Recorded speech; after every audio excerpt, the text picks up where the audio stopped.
what is your stock pick? Well, I've gone for something a little bit different today. Okay. Usually I'll go with big blue chip American companies.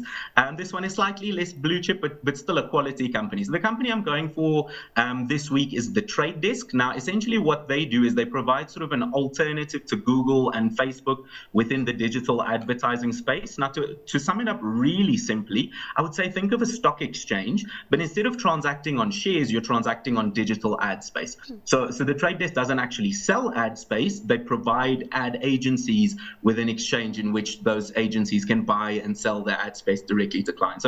So now just to, I guess, contrast this against the companies I mentioned earlier, Google and Facebook, if you want to advertise on one of their platforms, you kind of have to pay the price they want you to pay. So Trade Desk allows you some type of price autonomy, which you can imagine advertisers really like. And in light of this environment where interest rates are quite high, advertisers are looking to get a lot more bang for their buck. And I think that really stands to benefit the Trade Desk. In addition to that, it's also an election year, and I think it computes that we're going to see a lot more spend in that space. So I think Trade Desk is very well positioned for the near future and for the long term. It's a very interesting company. I would encourage people to have a look at this one. But I must note the share is quite expensive. It's probably been expensive since it's been listed, but I do think that it is important to have some type of exposure in the sort of digital advertising space.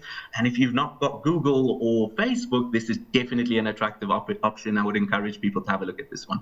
So Trade Desk, one to look out for. Muhammed, thanks so much for joining us today. It was lovely catching up with you. That was Muhammed Wagley from Sasfin Wealth.